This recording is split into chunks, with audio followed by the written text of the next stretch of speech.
탈무드에 이런 이야기가 나옵니다.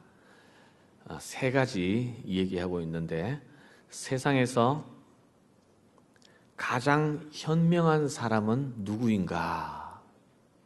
가장 현명한 사람, 그것은 늘 배우는 사람이다.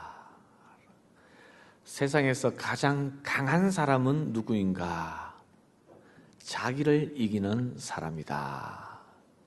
세상에서 가장 행복한 사람은 누구인가? 누구겠습니까? 범사에 감사하는 사람이다. 범사에 감사하는 사람이다. 사랑하는 여러분, 감사는 행복과 직결됩니다. 감사는 행복과 직결된다는 사실입니다. 실제로 그 현대 심리학에서 보면 그 현대 심리학 가운데 행복학이라고 있습니다. 행복학이라고 있는데 이 유명한 이 심리학자 또 행복학자라고도 말할 수 있겠네요. 이 분이 어떻게 하면 사람이 행복하게 살아갈 수 있을까라는 것을 아주 과학적으로 연구를 했습니다. 그래서 오랫동안 이 행복에 대해서 수많은 사람들을 면담하고 조사하고 통계를 냈는데, 그래서 그 연구의 결과 행복의 조건으로서 가장 중요한 조건이 뭐냐 하면 감사하는 삶의 태도다라는 거예요. 감사하는 삶의 태도다. 설교에서 하는 얘기가 아니고 사회과학에서, 심리학에서 그렇게 연구를 했습니다. 여러분, 행복하기를 원하십니까? 행복하기를 원하십니까?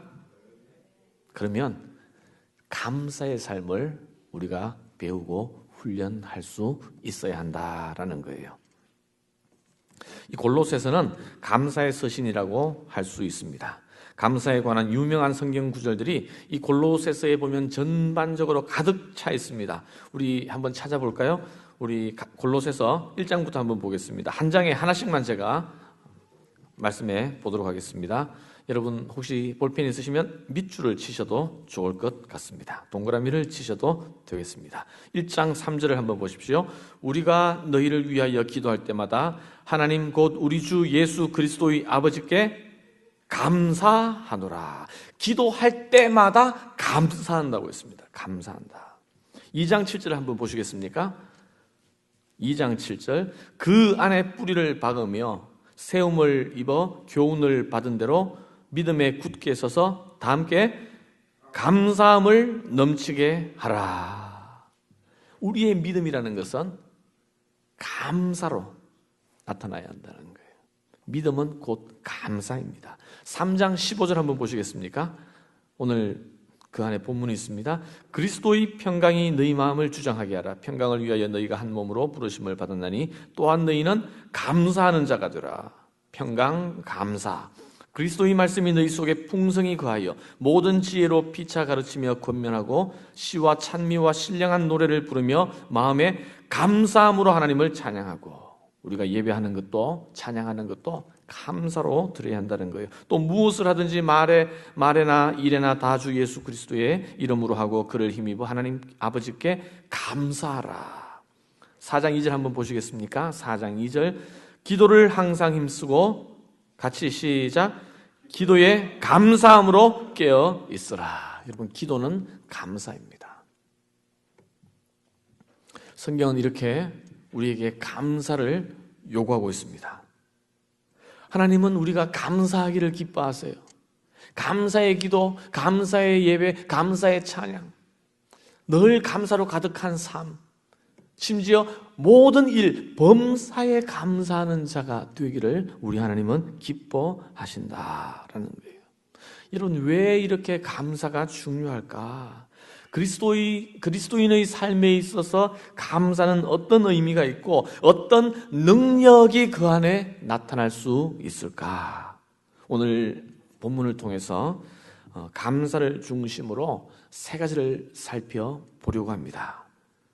오늘 이 본문은요, 감사를 이 중심으로 해서 세 가지를 얘기하고 있는데 바로 용서, 평강, 찬양의 단어예요.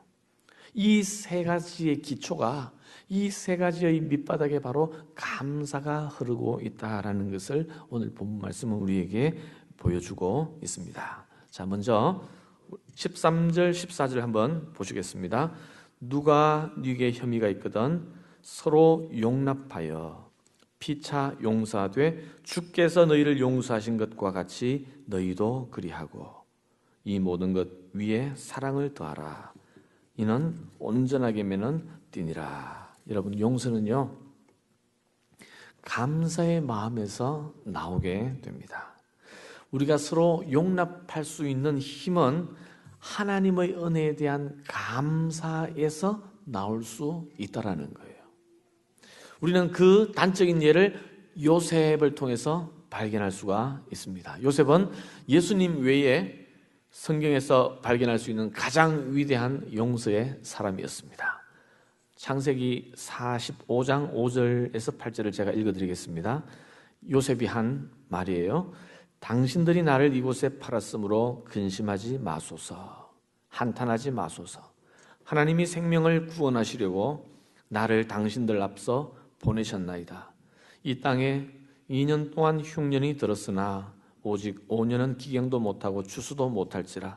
하나님이 큰 구원으로 당신들의 생명을 보존하고 당신들의 후손을 세상에 두시려고 나를 당신들 앞서 보내셨나니 그런즉 나를 이리로 보낸 자는 당신들이 아니요 하나님이시니라. 하나님이 나로 바로의 아비를 삼으시며 그 온 집에 주를 삼으시며 애굽 온 땅에 치리자를 삼으셨나이다. 여러분, 요셉이 어떻게 이렇게 그 자기를 죽이려고 했었고 구덩이에 매장시키려고 했었고 노예 상인에게 팔아버렸던 그 잊을 수 없는 그 형들의 만행, 그 배신, 어떻게 그것을 잊고서 오히려 그들을 용서할 뿐만이 아니라 그들의 모든 자녀들까지 품고서 축복할 수가 있었는가? 바로 하나님의 은혜를 깨달았기 때문에 그런 거예요. 하나님의 은혜에 대한 감사가 그 마음을 가득 채우니까 그 상한 심령이 배반과 그런 어떤 적대감 가득한 상처가 치유가 되고 그 감사로 말미암아 그 형들의 모든 것들을 용서할 수가 있었다라는 거예요. 2차 세계대전 마치고 나서 어떤 그 아우슈비츠 그 감옥에 있었던 한 유대인 여인이 이제 해방이 되어서 나오면서 인터뷰를 했습니다.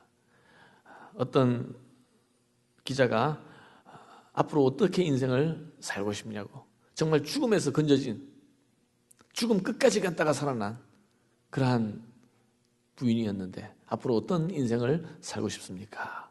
혹시 독일에 대한 그러한 복수나 앞으로의 인생 가운데 어떤 그러한 계획을 가지고 있습니까? 그랬더니만 저는 이 수용소를 나오는 순간 저들을 모두 용서했습니다.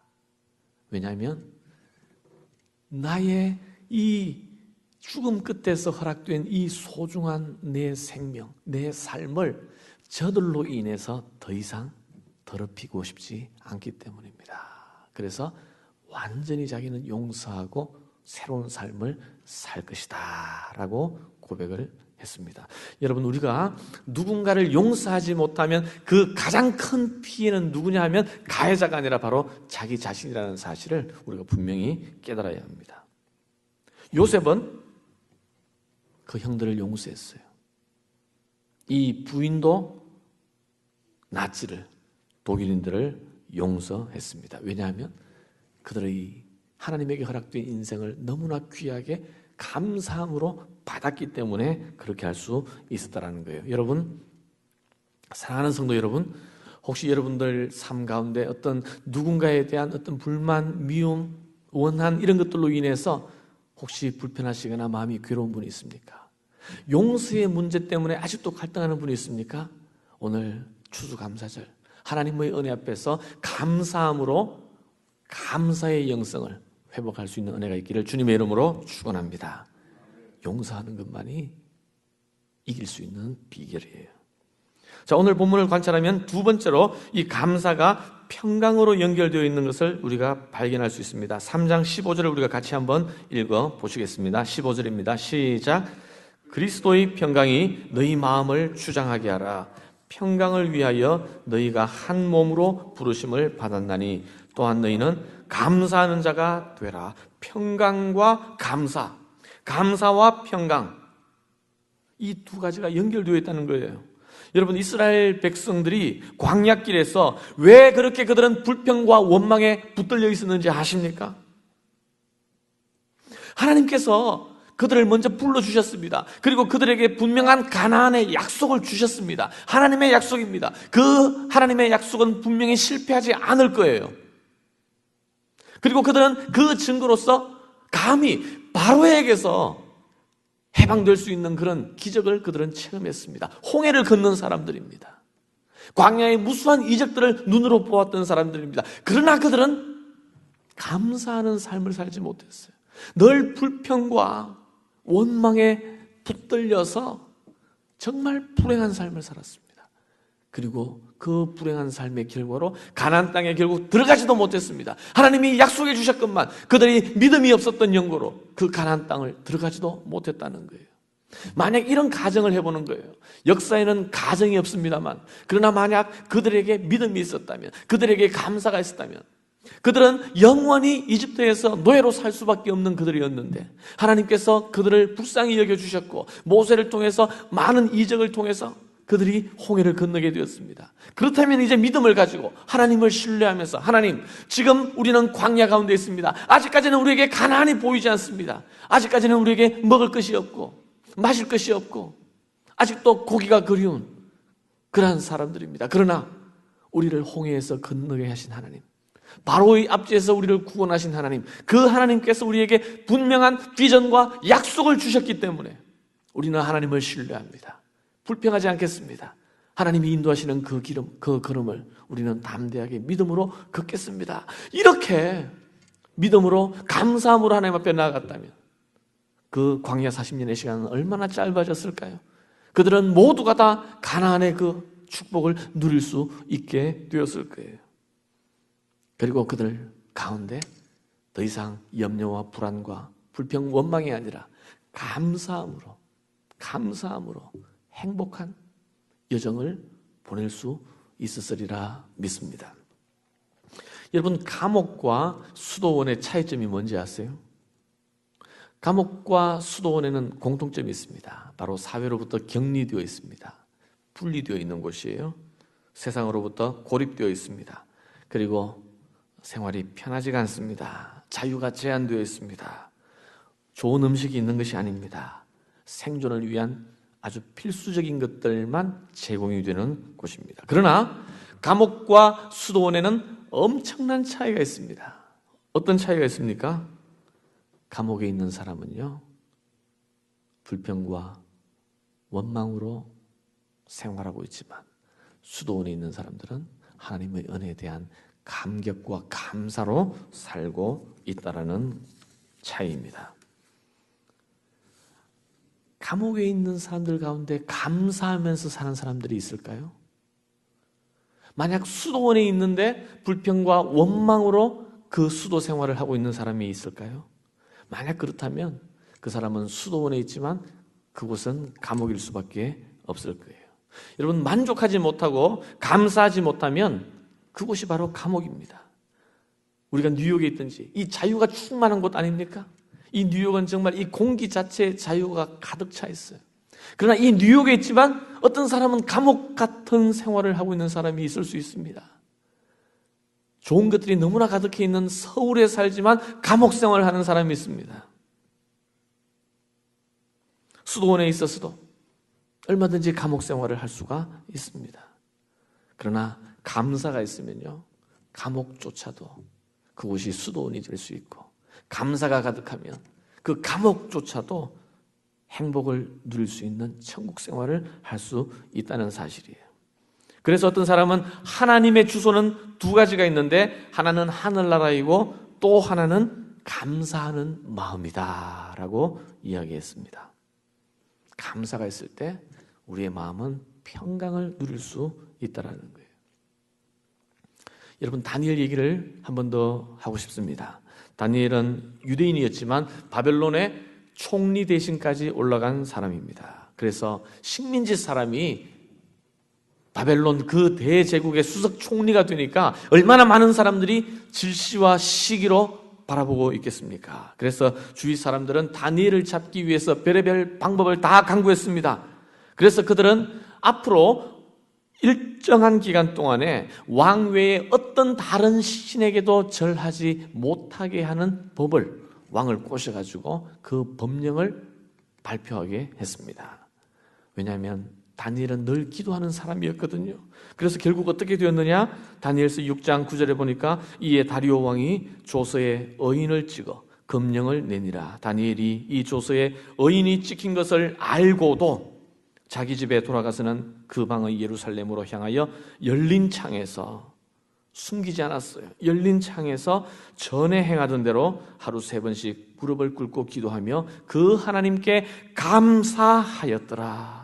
여러분, 다니엘은 늘 감사의 기도를 하나님 앞에 드렸습니다. 그의 기도는 늘 감사였습니다. 그의 예배의 본질은 감사에 있었습니다. 지금 다니엘의 상황이 어떤 상황입니까? 자기를 죽이기 위해서 사람들이 호시탐탐 뾰족한 눈으로 다니엘을 지켜보고 있는 상황이었습니다. 자칫하면 자기의 지금까지의 모든 지위를 다 잃어버릴 수밖에 없는 절대 절명의 위기의 상황이었습니다. 그러나 다니엘의 마음은 불편하지 않았습니다. 다니엘은 두려워하지 않았습니다. 원망하지 않았습니다. 야비해지지 않았습니다. 전에 하던 대로 열린 창에서 하루 3번씩 하나님 앞에 기도하며 그 하나님께 감사하였더라. 어떻게 다니엘을 다니엘로 만들 수 있었는가? 바로 그의 예배에 있었고 또 그의 감사하는 삶에 있었다는 사실을 오늘 우리가 함께 기억할 수 있기를 바랍니다. 감사의 영성, 감사의 생활화, 이것이 바로 다니엘을 능력 있게 했다라는 거예요. 여러분, 시편 50편 23절 감사로 제사를 드리는 자가 나를 영화롭게 하나니 그 행위를 옳게 하는 자에게 내가 하나님의 구원을 보이리라. 감사로 제사를 드리는 자, 그를 하나님이 받으시고 하나님이 구원하신다라고 하셨습니다. 하나님은 우리가 감사하는 것을요 얼마나 기뻐하시는지 몰라요. 우리도 느끼지 않습니까? 우리의 자녀들이 늘 울고 떼쓰고 불평하고 이러는 것보다 부모에게 정말 마음을 다해서 감사를 표현하고 카드를 쓰고 허그를 하고 그러면 정말 그렇게 말 안 듣는, 그렇게 속 썩이는 자식들이지만 얼마나 행복해집니까? 하나님은 우리의 감사를 너무나 황홀하게 여기신다라고 말씀하셨습니다. 여러분에게 평강이 있습니까? 여러분에게 지금 불안과 두려움과 근심이 있지 않습니까? 혹시 뉴욕이라는 거대한 감옥 속에 지금 살고 있지 않습니까? 인생이라는 어마어마한 감옥 속에서 여러분들은 매일매일 살고 있지 않습니까? 감사를 회복할 수 있기를 바랍니다. 이 감사가 우리에게 진정한 평강을 안겨다 주고 이 감사가 하나님을 영화롭게 하는 줄 믿습니다. 오늘 본문을 또 관찰하면요, 이 감사가 우리의 찬양과 기도와 예배로 연결되는 것을 또 발견하게 됩니다. 16절에서 17절입니다. 같이 읽습니다. 시작. 그리스도의 말씀이 너희 속에 풍성히 거하여 모든 지혜로 피차 가르치며 권면하고 시와 찬미와 신령한 노래를 부르며 마음에 감사함으로 하나님을 찬양하고 또 무엇을 하든지 말에나 일에나 다 주 예수의 이름으로 하고 그를 힘입어 하나님 아버지께 감사하라. 하나님께 감사하라. 여러분, 불평의 마음을 가지고 찬양하는 것 하나님이 기뻐하시지 않습니다. 원망의 마음으로 하나님 앞에 진정한 예배를 우리는 드릴 수가 없습니다. 찬양의 본질은 감사입니다. 예배의 본질도 감사했습니다. 기도의 본질도 감사입니다. 다니엘은 바벨론 제국 속에 있었지만 늘 감사의 예배, 감사의 기도를 드렸습니다. 아무것도 염려하지 말고 오직 모든 일에 기도와 간구로 너희 구할 것을 어떻게 해요? 감사함으로 하나님께 아뢰라. 그리하면 모든 지각에 뛰어난 하나님의 평강이 그리스도 예수 안에서 너희 마음과 생각을 지키시리라. 오늘 주보 뒷면에 보면 시 하나를 올려 놓았습니다. 여러분 한번 보시겠습니까? 이미 읽으신 분도 계시겠지만 제가 한번 읽어드리겠습니다. 그럴 수만 있다면 더 큰 복은 바라지 않겠습니다. 누군가는 지금 그렇게 기도를 합니다. 설 수만 있다면 더 큰 복은 바라지 않겠습니다. 누군가는 지금 그렇게 기도를 합니다. 들을 수만 있다면 바라지 않겠습니다. 누군가는 지금 그렇게 기도를 합니다. 말할 수만 있다면 더 큰 복은 바라지 않겠습니다. 누군가는 지금 그렇게 기도를 합니다. 볼 수만 있다면 더 큰 복은 바라지 않겠습니다. 누군가는 지금 그렇게 기도를 합니다. 살 수만 있다면 더 큰 복은 바라지 않겠습니다. 누군가는 지금 그렇게 기도를 합니다. 놀랍게도 누군가의 간절한 소원을 나는 다 이루고 살았습니다. 놀랍게도 누군가가 간절히 기다리는 기적이 내게는 날마다 일어나고 있습니다. 부자 되지 못해도, 빼어난 외모 아니어도, 지혜롭지 못해도 내 삶에 날마다 감사하겠습니다. 날마다 누군가의 소원을 이루고 날마다 기적이 일어나는 나의 하루를, 나의 삶을 사랑하겠습니다. 사랑합니다. 내 삶, 내 인생, 나 어떻게 해야 행복해지는지 고민하지 않겠습니다. 내가 얼마나 행복한 사람인지 날마다 깨닫겠습니다. 나의 하루는 기적입니다. 나는 행복한 사람입니다. 오늘도 감사한 마음으로 살아갑니다. 여러분, 오늘 여러분에게 이 감사의 고백을 하나님 앞에 드릴 수 있겠습니까? 여러분의 찬양에 기쁨이 있습니까? 예배를 드려도 하나님이 느껴지지 않는다라고 목말라하지 않습니까? 감사의 영성을 회복할 수 있기를 바랍니다. 감사의 영성이 회복되고 살아난다면 우리는 정말 예배다운 예배를 드릴 수 있습니다. 감사가 회복된다면 우리의 인생은 정말 달라질 것입니다. 오늘 말씀을 맺겠습니다. 용서는 다른 사람과 나와의 관계 속에 일어나는 일입니다. 평강은 내 자신과 나의 관계에서 일어나는 일입니다. 찬양은 하나님과의 관계에서 있어야 할 일입니다. 그런데 용서, 평강, 찬양, 이 모든 것의 진정성을 불어넣는 것은 바로 뭐예요? 감사입니다. 감사의 영성을 회복하라. 디모데후서 3장 2절에 보면 마지막 날 사람들의 특징이 뭐냐니까 감사치 않는 것이다 라고 했습니다. 사람들은 자기를 사랑하며 돈을 사랑하며 자긍하며 교만하며 회방하며 부모를 거역하며 감사치 아니하며 그들은 거룩하지 아니하며. 마지막 때 여러 사람들의 특징, 징조가 있는데 그 중에 대표적인 것 하나가 바로 그들은 감사할 줄 모르며 돈을 사랑하고 스스로를 높이는 자긍하며 감사할 줄 모르고 거룩하지 아니하고 세상 속에 빠져있는 가장 단적인 증거가 바로 감사를 잃어버린 삶이에요. 감사를 잃어버린 삶. 이번에 한국에서 나로 지금 발사가 계속 지연되고 있습니다. 뭔가 문제가 있어서 지금 계속 지연되고 있는데 우리는 기억합니다. 몇 해 전에 우리 최초의 한국인 우주인이 배출되었습니다. 이소연 씨라고. 여러분 기억하시죠? 이소연 씨가 한국 여성 지도자상을 받을 때에 이렇게 간증을 했습니다. 이렇게 고백을 했습니다. 저는 우주에 가기 전까지 한 번도 지구에 살 만한 자격이나 요건에 대하여 따져본 적이 없었습니다. 사는 것 자체에 대하여 감사하기보다는 오히려 불평과 불만이 많았던 사람입니다.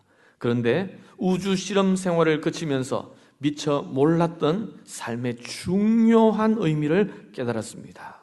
우주 비행을 하면서, 이런 우주 비행을 하면서 숨 쉬는 것, 천문학적인 돈이 들어가는 거예요. 그냥 숨 쉬는 게 아니에요. 그렇죠?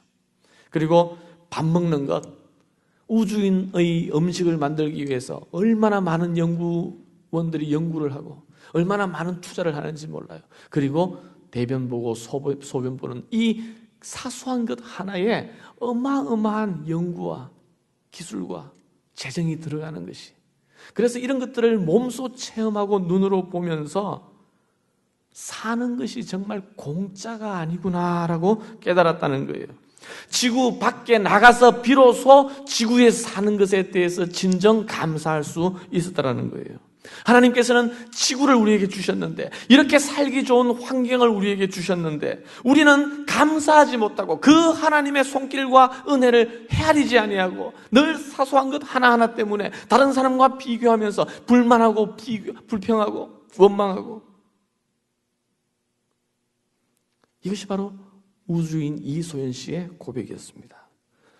사랑하는 여러분, 오늘 추수감사절입니다.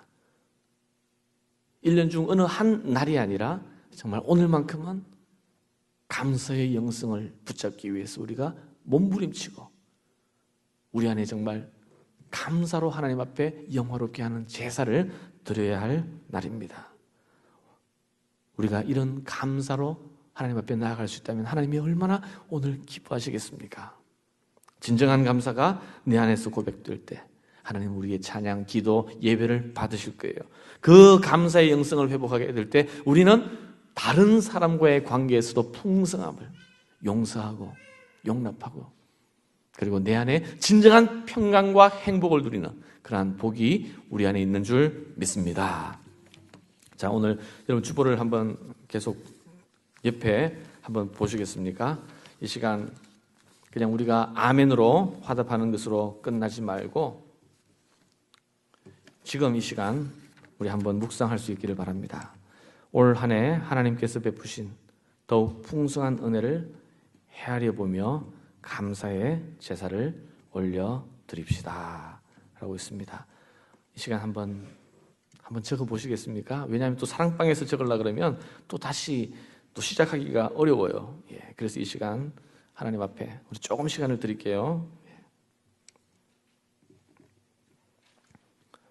한 10가지를 제가 쓸 수 있도록 공간을 마련했습니다. 어떤 신학자의 인생의 모토가 있습니다. 그것은 바로 생각하라, 그리고 감사하라. 영어로 think and thank 라고 인생의 모토를 정했다고 합니다. 여러분 아십니까? 생각하다의 think와 감사하다의 thank는 같은 어원에서 나온 말이라고 합니다. 여러분 감사는요, 느낌이 아니라 생각입니다. 감사의 깊이를 더하려면 생각을 깊이 있게 해야 합니다. 우리가 생각을 바꾸면 감사하지 못할 일이 하나도 없습니다. 우리 이 시간 한번 감사의 마음, 우리의 생각을 하나님에게 고정해서 우리 한 가지 좀 적어볼 수 있기를 바랍니다.